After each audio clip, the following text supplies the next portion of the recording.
Hey everybody, I am KMO, host of the Sea Realm podcast, the long-running though infrequently produced Sea Realm podcast. The Sea Realm Vault podcast, which is behind the paywall, gets produced more often, but not as many people hear it. Funny that. Also, Gebb, G-E-B-B, Gebb.io is a webcomic which is now in print. It isn't actually possible to order the print versions of the comic just yet, but it will be soon. But it is possible to buy it on Amazon.com for either Kindle or Comixology. Just go there and type in Gebb Comic. You will find it. If you would order it, that would help me out a bunch. Also, over here, other camera. Day after tomorrow, I will be interviewing Ben Burgess again. First time this year. Ben writes for Zero Books. He also appears on Rising from time to time. He writes for Jacobin, and he teaches philosophy.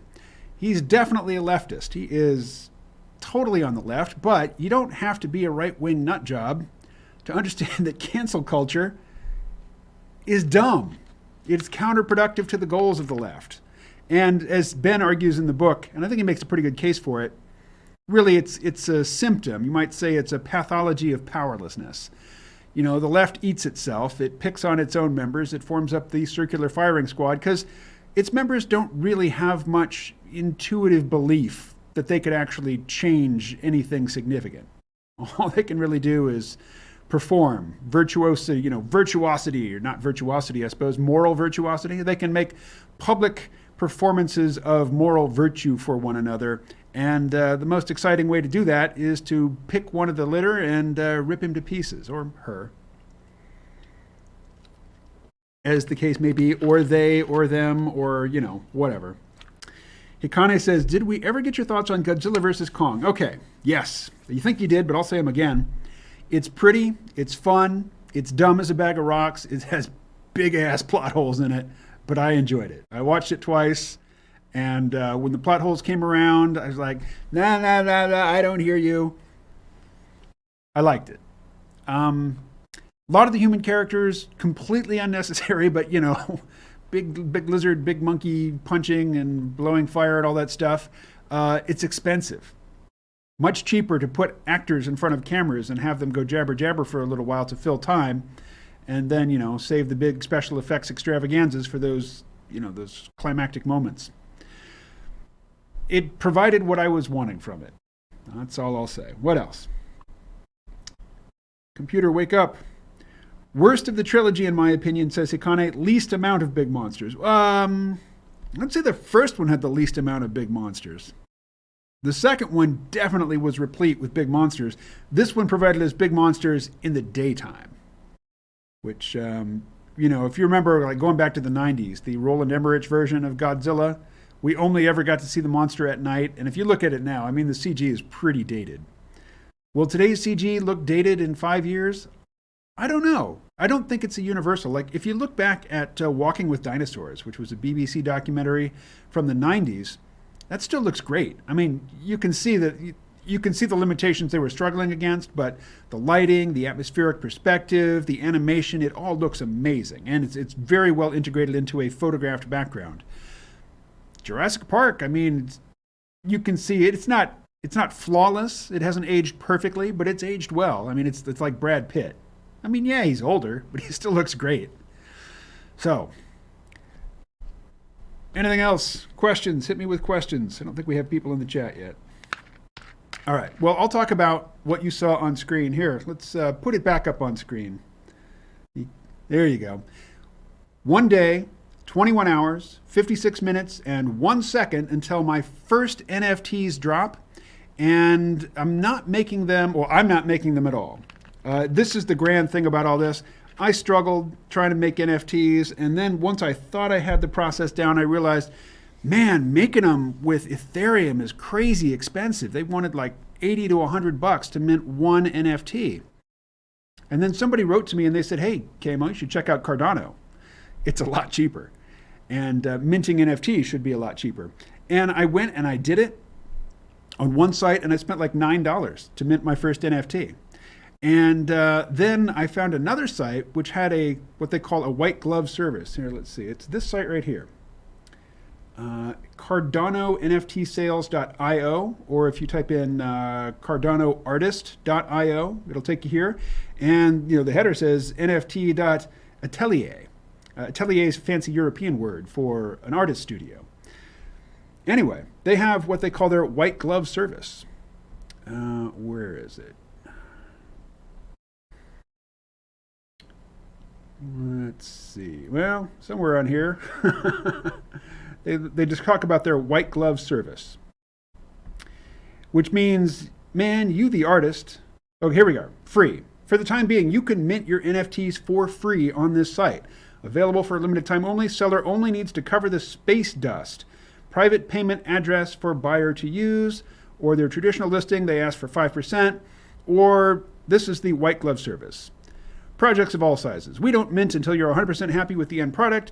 We will help market your products through all of our social media outlets, consultative services to help you with design planning, sales, strategizing. This is the package that I inquired about. And that day, I got the guy who built this site. His name is John Huffmaker. And we got on a Zoom call, we did screen share, and I just watched him typing up the markup, to create NFTs with my images. And we have decided on a coordinated launch, and that's going to be in one day, 21 hours, 53 minutes, and 40 seconds. And he is advertising, as they say, in various places, social media, building awareness, hopefully building excitement.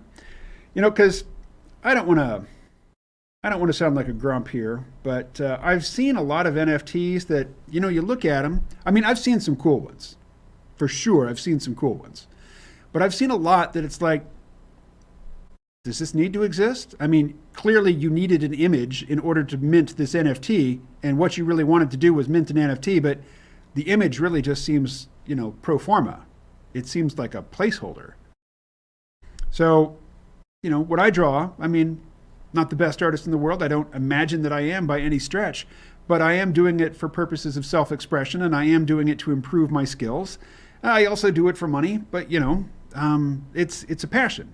I mean, it's something that I've done since I was a little kid, and I really, now that it's what I do to make money, I procrastinate on it, but it's still something that, once an image is finished, if I spend 10, 15 hours, on a comic page, You think 15 hours to do one drawing? No, 15 hours to do 9 drawings, multiple layers of 9 drawings. I look at it and I just have to smile. It's like, wow, that didn't exist yesterday or 2 days ago. It does now, and I made it, and that's pretty cool. And the fact that I'm going to get some money for it, well, it helps keep the lights on and keep a roof over my head. So, I want to continue to make art. I need it to be viable for me. And what I'm really hoping to do is come up with some sort of system where I can work and travel. Because right now, at home, when I do the comics, I'm using a big 22-inch Cintiq. It is in no way portable. It's barely even nomadic. I mean, it's like a piece of furniture. I can't travel with that. A Wacom Mobile Studio Pro is like $3,500. That's way off in the future, if ever. So I've got this. I've got my Surface Pro. It's got a stylus, but I never, ever draw on this device, on this screen. I mean, I hook this up to the Cintiq and I draw on the big Cintiq. But I need to be able to get to a point where I can use this or an iPad and be traveling and just have a few hours where I can sit down in a hotel room or in a cafe or something and produce some artwork. And I just, the comic, I'm never going to produce just on this. All the Clip Studio Paint, like all the tools and the palettes and the various menus and things, they take up so much screen real estate. There's almost nothing left, to draw on. The iPad is a little better. Programs on this like Fresco are a little better, but I need to figure out something. I need to be able to create images that I can use to create revenue from while traveling.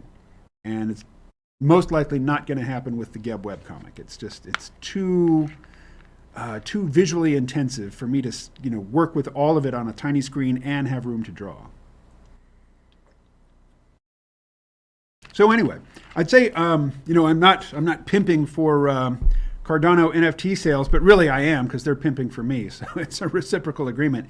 If you want to get into NFTs and you don't want to have to mess with the technical end of things, you're just an artist and you want to try to generate some income from your art, I'd say check this site out and ask them about their white glove service if you don't want to do any of the technical stuff.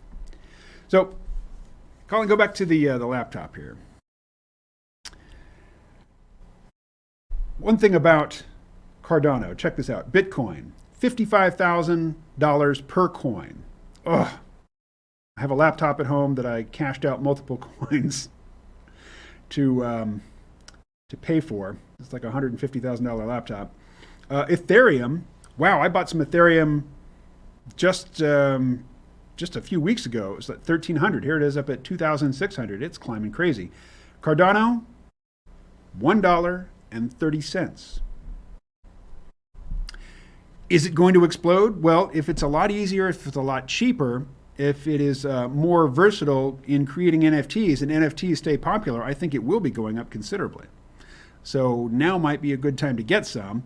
And rather than just buying some, maybe you could mint some NFTs with some professional help and just get paid in Cardano and then just sit on it for a while and watch it grow. Fingers crossed. That's what I'm hoping for.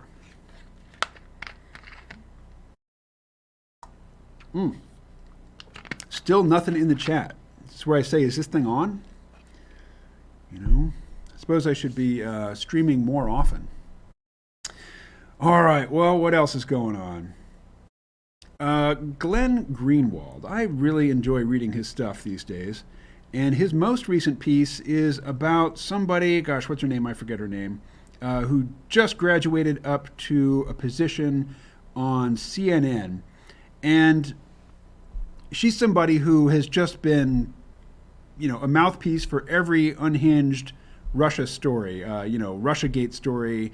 Donald Trump is in Vladimir Putin's pocket.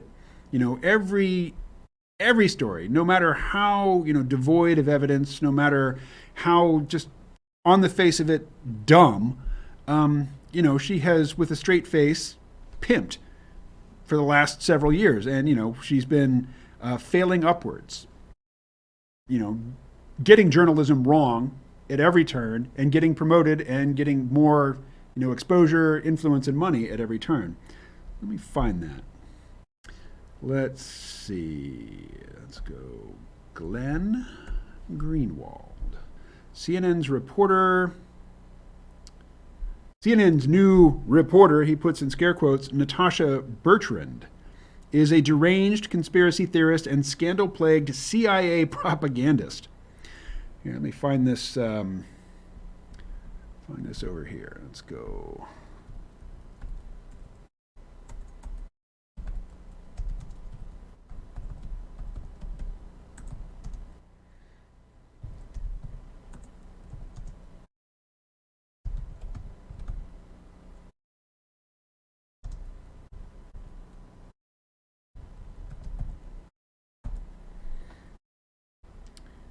All right. Here we are. Go ahead and throw it up on screen if you would, Colin. CNN's new reporter Natasha Bertrand is a deranged conspiracy theorist and scandal-plagued CIA propagandist. In the U.S. corporate media, the surest way to advance is to loyally spread lies and deceit from the U.S. security state.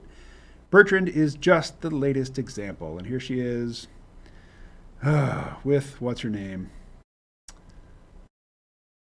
Oh, I've blocked her name out. The MSNBC lady. The most important axiom for understanding how the U.S. corporate media functions is that there is never accountability for those who serve as propagandists for the U.S. security state. The opposite is true. The more aggressively and recklessly you spread CIA narratives or pro-war manipulation, the more rewarded you will be in that world.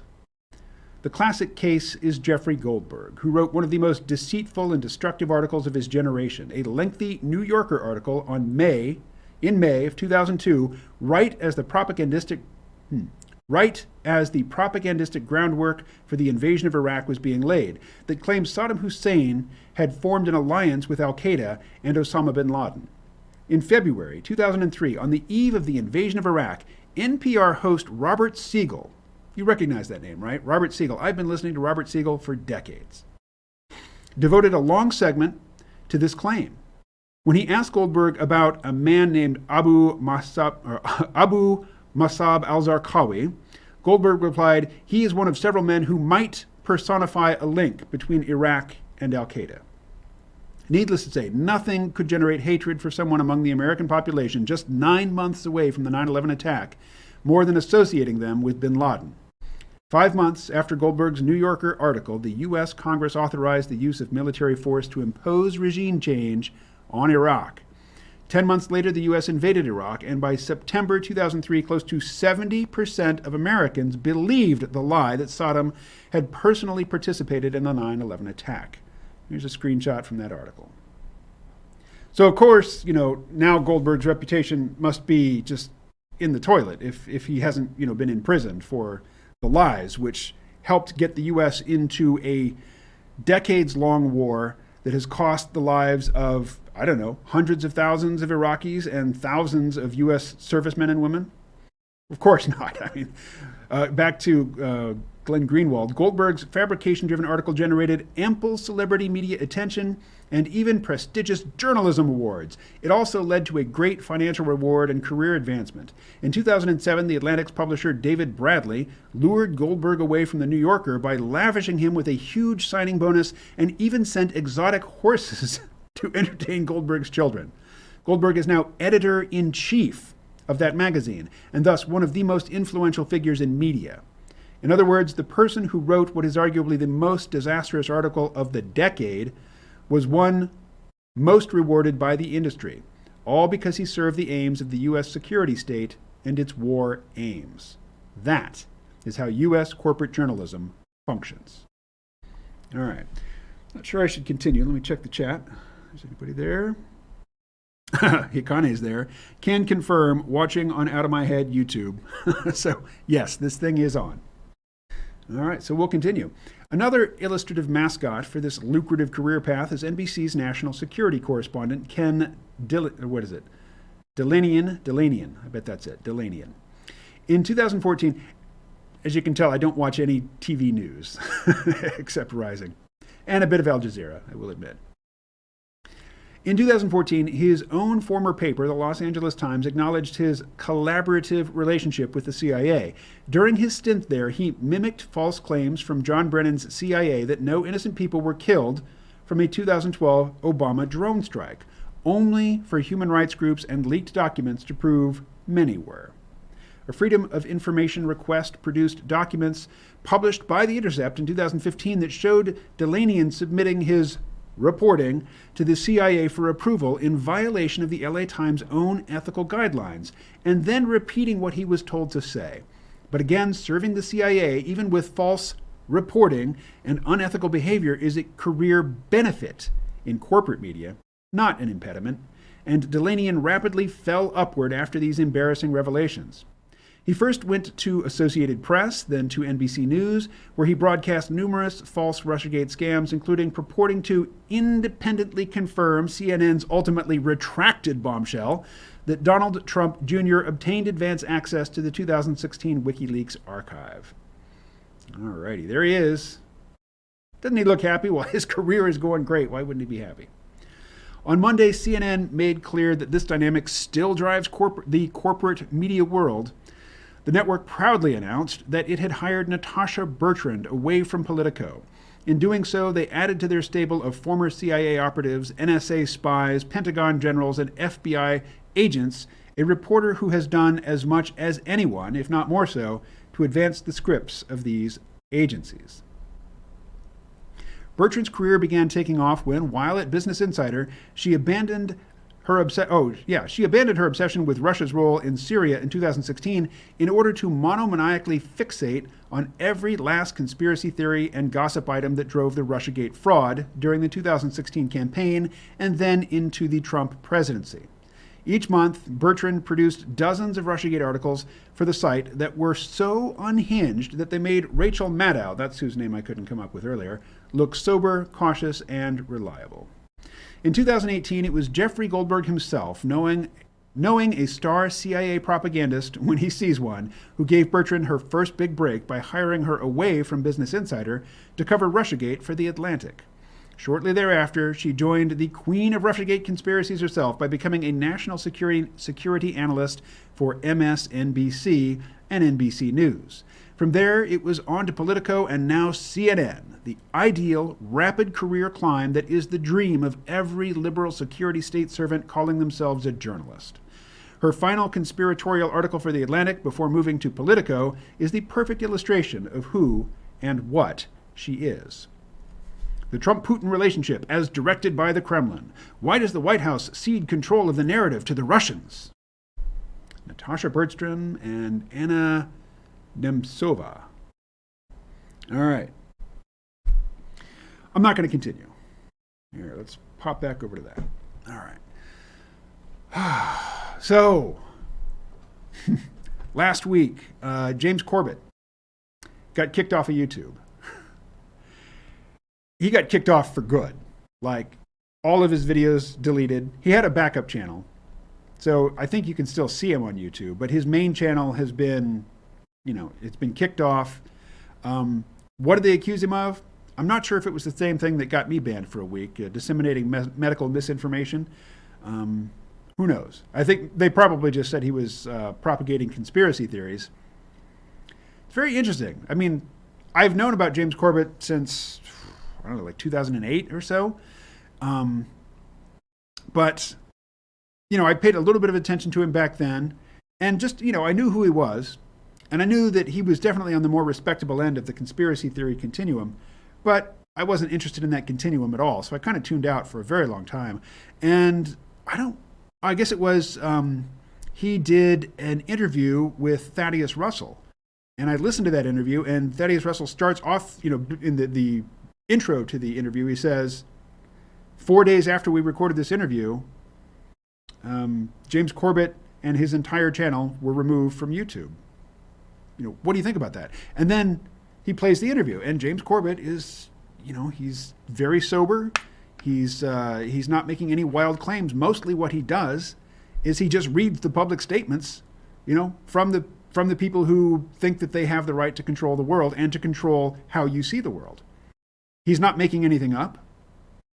He's putting out different pieces of information, which are, they're verified information, and then suggesting how you should see them as being linked.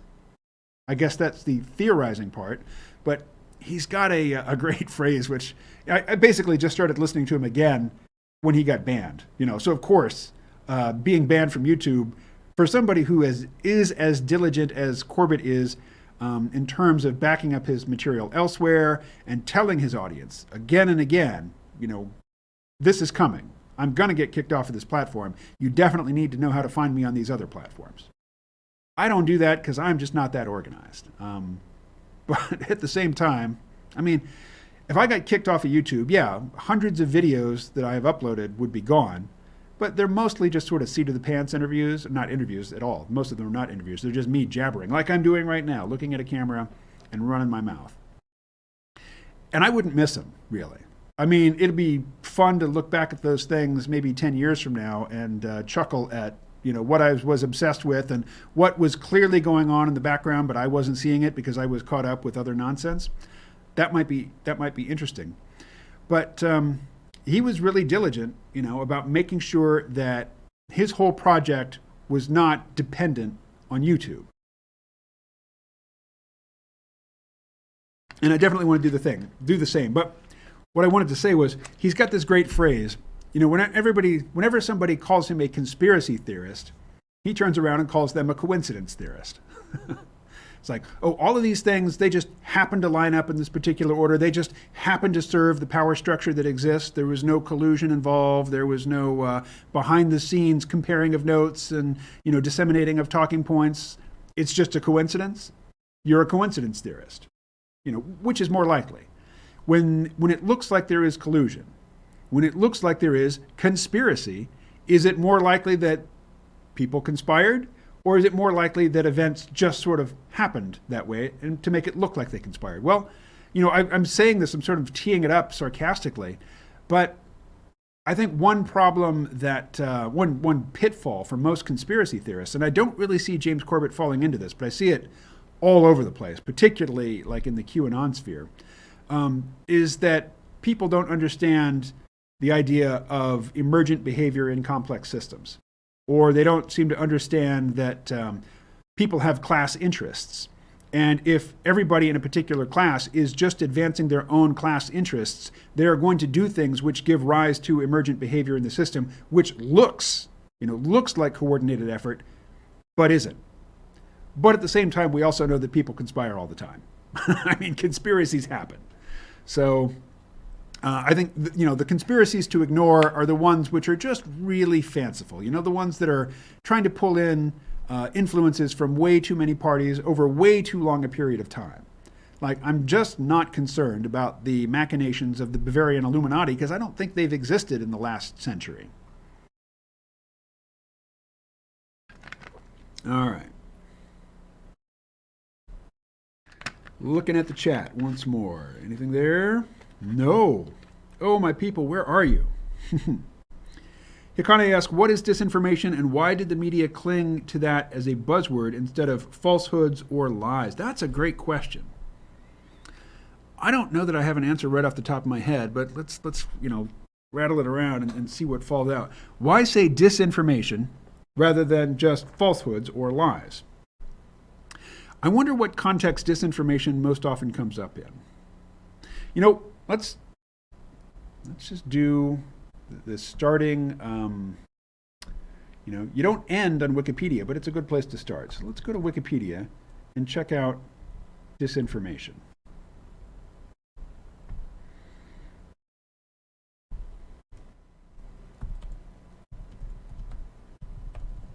Is there any difference between disinformation and just a straight up lie? Disinformation is false or misleading information that is spread deliberately to deceive. This is a subset of misinformation. The English word disinformation is a loan translation from the Russian, something that probably sounds like disinformation in Russian, derived from the title of a KGB black propaganda department. Joseph Stalin coined the term, giving it a French-sounding name to claim that it had a Western origin.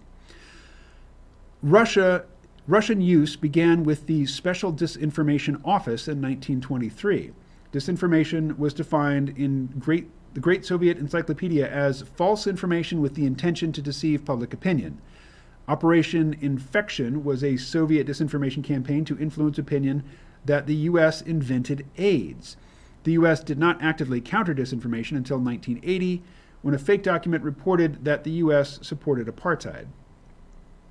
The word disinformation did not appear in English dictionaries until the late 1980s. English use increased by 1986 with revelations that the Reagan administration engaged in disinformation against Libyan leader Muammar Gaddafi. By 1990, it was pervasive in U.S. politics, and by 2001, referred generally to lying and propaganda. All right, well, that's a little bit of information about the history of the word disinformation. It is a deliberately coined term from Russia meant to sound French. But why is it so popular now? He kind of says, so the answer to my question is the implications of Russian propaganda. It definitely, I didn't know this until just a minute ago, but it is certainly tied to the history of Russian intelligence services and, the KGB and manipulation of information and manipulation of the public mind. So perhaps we hear it in the mainstream media a lot because it's meant to evoke images of the KGB or whatever they're called now. They have a different name now, but it's largely the same people. It's the same organization with a new logo, a new masthead. That's interesting, though. I'm going to dig into that more because that's a good question. This is snake juice. I fasted over the weekend, sort of fasted. I started each day with coffee with heavy cream, and I also ate 1 cup of yogurt each day. And that's because, a couple reasons. One, I mix in psyllium husks for fiber. It's good to get some fiber in your system. And also, I take vitamins, supplements in the morning, and I don't like to take those on an empty stomach. But then after, the yogurt, then it's just snake juice. So this is potassium chloride, Himalayan sea salts, baking soda, and the little floaty bits in there are a vitamin C tablet, which I now realize doesn't really break up in water very well. I won't be doing that again. And there's also just a splash of lemon juice concentrate in there. I did that because I was about to break my 10-year weight record. I thought, okay, absolutely have to do some intermittent fasting, and let's start it off with a couple days of hard fasting, or snake fasting, snake diet. Snake diet. It's the guy who shouts at the camera. He says, "Stop eating, fatty!" This is his concoction. But I actually I did eat today, but not in many hours. So I'm doing trying to get back on the fast for 19 hours a day, eat in a 5-hour window each day. If I include my first cup of morning coffee, I was probably in a 6-hour window today. But when I leave here, I'm going to have to walk right past this big tin, which is full of chocolate and candy, and there's also a bag of chocolate donuts, just right outside the studio door. But I'm going to muster my resolve, and I'm going to walk right past him. Alrighty. Wow, this is the deadest this chat has ever been. But he kind of confirms that it is working. So, suppose I could tell you a story. What story should I tell? The mask thing is getting ridiculous. I don't necessarily have a new story to tell about people around me wearing masks, except it's the same old story. Like, I'm walking to the store. I walk to the store multiple times a week. It's, I'm outdoors. There's a breeze. The sun is shining. It's not like I'm in a phone booth with somebody. And it's always old people. They're wearing a mask. I'm not. We're about to pass on the sidewalk. They step into the street. It happened again the last time I walked to the store. But then the thing that really gets me is when I see them driving alone in their car wearing a mask. What's that about? I mean, if you think there's somebody hiding in the back seat, you shouldn't get into the car. But if you actually get into the car, you sit down, you put on your seatbelt, you turn the key. I mean, if you're the only one in there, if you think you're the only one in there, who are you? What is that mask protecting you from? Who's it protecting it from? Are you protecting some other person? Is there like an invisible, or is there somebody like crouching down, below the level of the window? Maybe they've got a gun trained on you. That must be happening a lot, because I see people driving alone in their cars wearing masks a lot. It's nuts. It's nuts. And I'm not ready to confront anybody on the street, but my vaccination date is Friday. It's the 30th. And it's the Moderna virus. So it is one of the messenger RNA, experimental viruses or vaccines. I have my reservations. But at the same, here's my dilemma. I tend to be pro-science, really pro-scientific method, not so much pro-scientific community, but I'm still pretty pro-scientific community. I'm not pro-allopathic medicine. So this is kind of a struggle for me. Like, I'm not particularly afraid of the mRNA vaccines. I understand the arguments. Hey, this has never been used. This has never been administered to humans in large quantity before. Not necessarily this particular vaccination, but this whole class of, like James Corbett calls it, experimental genetic therapy. And, to some extent, that's right. That's what it is. And there have been, like thalidomide, there have been popular drugs which were widely prescribed for a long time, and people trusted them and took them, and they had horrific consequences. That could happen with this. But I'm not afraid that that's going to happen. I understand it's a possibility, and I think, if everybody getting vaccinated lets us just get back to something akin to normal life, like you can see people's faces, you don't have to wear a mask when you go into a store, you can gather, there are concerts, there are plays, people regularly gather in restaurants and coffee shops, and just the whole social thing opens up again.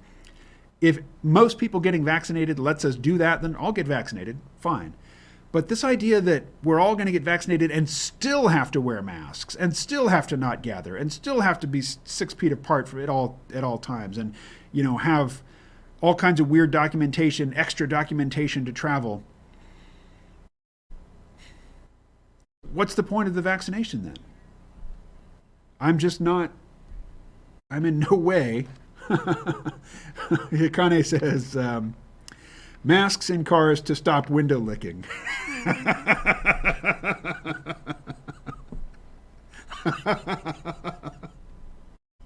I like that. Yes, indeed. That is a benefit of wearing a mask in a car. If you have that compulsive window licking, that takes care of it. Snake juice. Stop eating, fatty.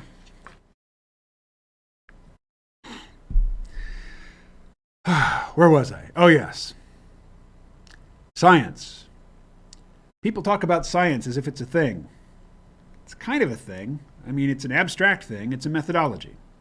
It is a means of testing your hypothesis against reality, against experimental data, and telling the rest of the world what you did, how you did it, what results you got, and then they can replicate the experiment and see if they get the same results. I think over time, over long periods of time, this doesn't necessarily reveal the truth.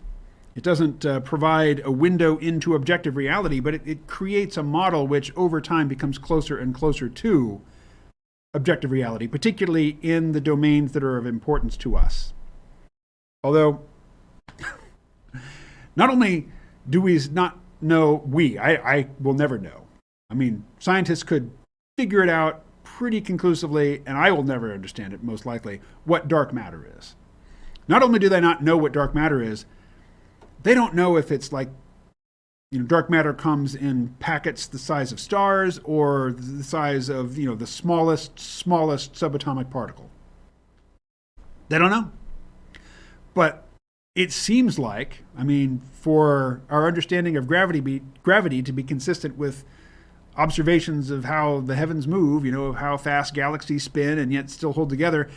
Like in the case of the Milky Way galaxy, it's got to be like 90% or 95% dark matter. And yet there are other galaxies which, their movement suggests that they have no dark matter at all. But that's not people are certainly interested in that. And a lot of money gets spent on telescopes, on the tops of mountains, putting them into orbit, putting them at a Lagrange point. That hasn't happened yet. That's going to be the James Webb Space Telescope. But also they were repurposing the big particle collider at CERN to help answer the question, what is dark matter? And they don't know. But you can wonder about dark matter forever. And it's, what the answer you come up with most likely isn't going to cure cancer. It's not going to keep the lights on. It's not going to create jobs for people. It's not going to help us get along. That's something that can remain in the abstract without any great consequence, as far as I can see from my limited perspective. But I think the things that we're really interested in that affect our quality of life, like what makes people sick? Why did the people around this particular well in London get sick, and why did they stop getting sick when we took the handle off the well? These are very important questions that are important to our lives, and the answers that the scientific method provides to these questions produce better results on the whole than the answers that, religion or superstition or, political doctrine produce. The Soviet Union, in Soviet agriculture, a lot of people starved because, for political purposes, some crackpot pseudoscientific theory got elevated by state power to, official truth. And people had to behave as if it were true when the results clearly indicated it wasn't true. That happens, which is why science and politics need to stay apart, but they don't stay apart very well. But my point being, science, as far as I can tell, produces better results in terms of quality of life, in terms of being able to affect the world in positive ways. It gets better results than competing systems of knowledge. Which brings us around, Hikani says, dark matter in space-time is just sci-fi theories trying to explain things we don't understand. I would take the just out of that sentence. And maybe the sci-fi. Just the sci. Anyway, in terms of results, science seems to do better than competing methodologies. I've been listening to a lot of Curtis Yarvin interviews, and that got started when I heard him on the Thaddeus Russell podcast. Again, unregistered podcast, wrong think on display. New people coming in every week to tell you to articulate a narrative which is unapproved and can get you banned, get you kicked off of YouTube if you say it in the wrong way. Curtis Yarvin is a monarchist. He thinks monarchy is a better form of government than democracy. And I don't know that I don't take a position on that. I don't have any hard, fast opinion on monarchy, but I do think democracy is definitely susceptible to particular failure modes. And the U.S. Congress seems impervious to democracy. Everybody hates Congress as a whole, and yet in each state, people tend to re-elect their particular representative or senator like 80% of the time. Most people in that body are there for decades. So, you can throw the bums out every 4 years and nothing changes. You can hate electoral politics. You can hate, politics is supposedly a bad word. The give and take, the deal making, the comparing of the weighing of interests and balancing and whatnot. That's how we get along. But Congress, demonstrably answers to the needs and the imperatives of the wealthiest elements in society and pays no attention. Legislatively, there is no correlation between what the people who elect their congressmen and senators and send them to Washington, D.C. to represent them. There's no correspondence between what those people want and what their elected representatives do in Washington, D.C. What the elected representatives do in Washington, D.C. is serve certain power centers. So the Republicans, they tend to serve the fossil fuel industry, whereas the Democrats tend to serve Silicon Valley. And both parties serve the banking interests and, the speculators and the financial elite. So I think from Curtis Yarvin's perspective, you might say that American democracy works because it's democracy in name only. That we make a big deal, we get really bent out of shape and really worked up when it comes to a presidential election. But presidents they're not kings. They're not God emperors. They have broad powers, particularly when it comes to deploying the military, but they're not gods, but we treat them as if they're gods. And, it's a sham democracy. It's a show democracy. It's performative democracy. And because it is performative, and it is insulated from the stupidity of the people, you don't really have to seduce the people so much. I mean, you can control what choices they have and make sure that whichever choice they make within that limited range, it doesn't matter in terms of the policy that will be enacted, for the most part. So, perhaps electoral democracy is particularly fragile and is a bad form of government, but the sort of performative faux democracy, which the United States has perfected and which other countries mimic, it's good enough to satisfy people, to make them think that, yes, I've had some hand in creating this structure, therefore it's legitimate. But Curtis Yarvin would prefer that we have that governments were run more like corporations. You have a bunch of people whose interests are tied up in whether the industry, the project is a success or not, and then you reward them for doing well. And if they're doing poorly, you can replace the CEO. You personally, as a non-stockholder in a company and not on the board, you can't replace them. But there are powerful people, board of directors or high-level investors, with that preferred stock, or, they own a lot of the stock. Those people do have the power to replace a failing CEO. And I think that Curtis Yarvin would say that's a better form of government. How does this relate to science? I mean, science is how I got into this. I think that if I look around the world today and I think, well, where are the best places to live? Where's the best place to be a citizen? They tend to be in places which call themselves democracies, which hold elections, which pay homage and obeisance to the theater of democracy. And the places that don't, China, North Korea, Myanmar right now. I mean, Myanmar has elections and then the military doesn't like the results and they just, they take over. Happens a lot in Thailand too.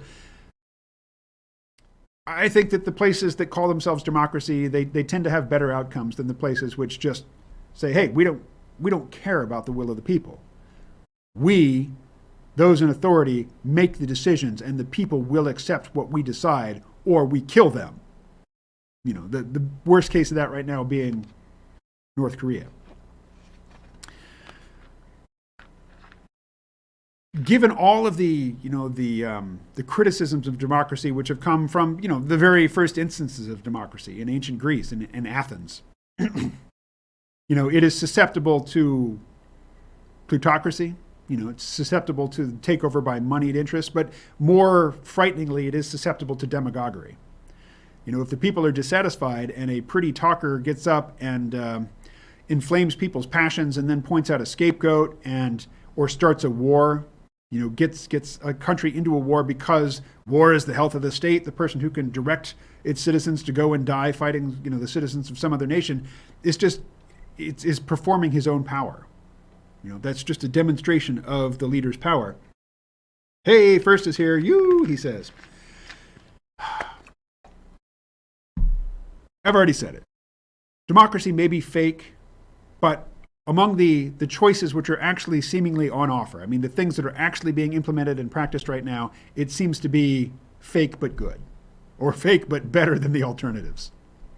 So, but you've heard of the red pill, yes? I mean, first is here, so I'm thinking of the black pill. But let's start with the red pill. It's from the Matrix. Take the blue pill, you believe whatever you want to believe. Whatever comforting illusion you choose, that'll be true for you. Take the red pill, you see things as they really are.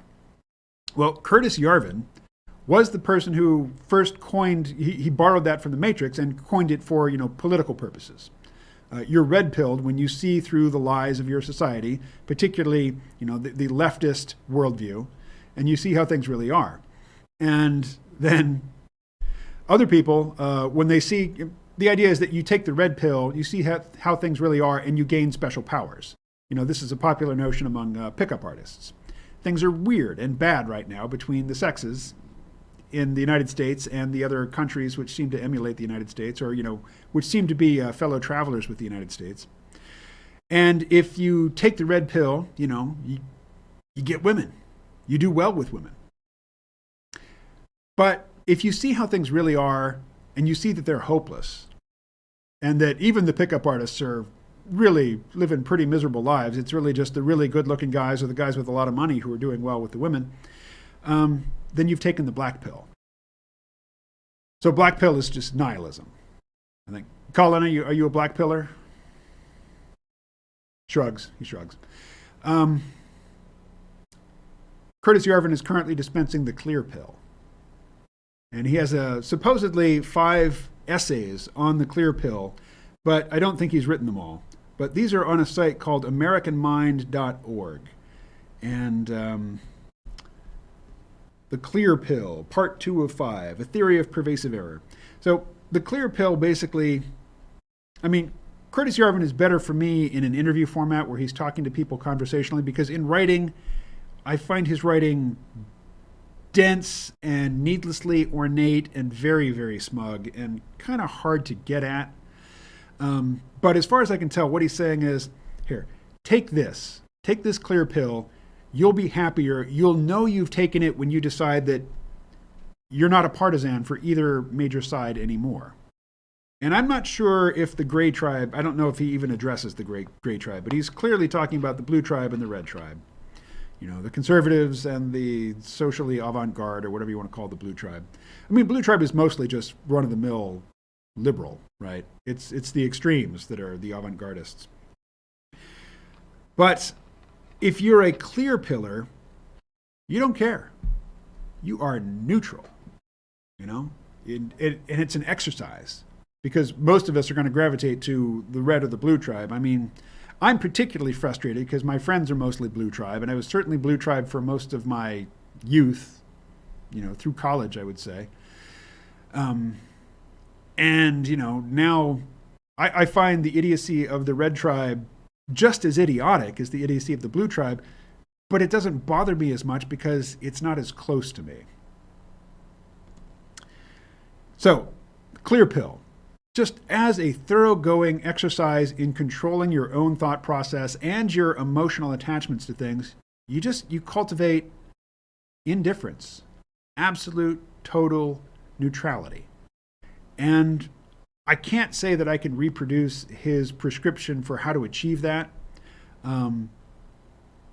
There's a lot of ways that I can think of that might be useful, but I think for me, just straight up meditation every morning. I use an app, I use Headspace, but that's probably, the most effective, consistent way for me to stay, I don't want to say detached, but prevent myself from getting really caught up.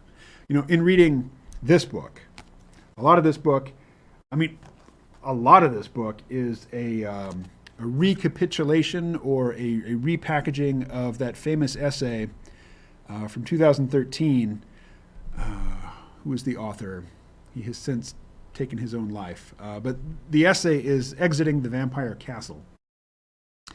And this is, like I say, from 2013. So, 7 years ago? 8 years ago now? And an essay from the left, from a person who is a Marxist and, just looking at what he called left Twitter and talking about how left Twitter is just such a spiritual drag because first, the format of Twitter is just so short. There's apparently Barbara Ehrenreich.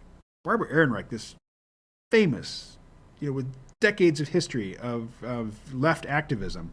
Barbara Ehrenreich, the author of Nickeled and Dimed, who, she's an academic, she's well paid, she's a writer. She doesn't need to do any sort of physical toil in order to live her life. But she's interested in the fate and in the lived experience of working people. So in order to just investigate what it's like for people, wage earners, not the professional class, not the salaried class or the, what do they call it? The PMC, the professional managerial class. she's in it, but she's not so concerned about their fate. She's interested in the fate of unskilled, blue collar working people. And she goes and she just gets a number of blue collar jobs. And she works doing housekeeping in a hotel. I think she worked as a waitress for a while. She works some other job. I mean, she really went and did that work and lived that life in order to get an insight into what it is that as a society we ask of people at the very, very bottom. And it's a lot. And we don't recognize them for their contributions. And we tend to be pretty abusive to them. Like she talked about when she was working, I think it was at a country club, and she was a waitress in the restaurant there, that, she had a locker, and her locker could be searched at any time. Her bag could be searched at any time. She just got treated like a criminal. Why? Because she was low wage. So she has the dedication, to fight for the working class at that level. And yet she said something about American empire in decline in a tweet. And she got dogpiled on by lots of left Twitter folks saying that she's an imperialist, that she's a champion of empire. And then lots of young journalists who weren't around in the 90s when she was doing her work and writing nickel and dimed, they just saw on Twitter that she's an imperialist and she's probably a racist and a bigot and a right-winger, and they just ran with it. They just reported it as if it were fact because it was on Twitter. So Ben Burgis talks a lot about his experience on Twitter and also the history of Twitter and how, the medium lends itself to this sort of attack mode and also this performative virtue mode. How are we doing? I'm about out of time, aren't I? Just figured out what I wanted to talk about. No. Anyway, I'm going to talk to Ben day after tomorrow. That'll be on not the next C-Realm podcast, but the one after that. I plan to get one out this week and next week. So do check out crealm.com.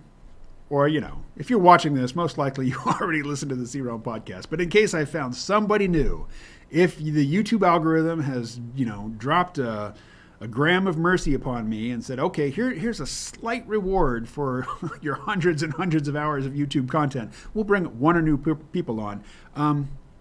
Do check out my previous interview with Ben Burgis, and then tune in next week for another one. We'll be talking about this stuff. All right. Well, I think I am going to wrap it up here. Thanks to the two people who tuned in. He kind of says I'm a Jesus pill now. I think that is fine. Stick with the Jesus pill. And y'all, I'm not prescribing any particular pills for everybody, just Colin. But I'll talk to you again soon. Stay well.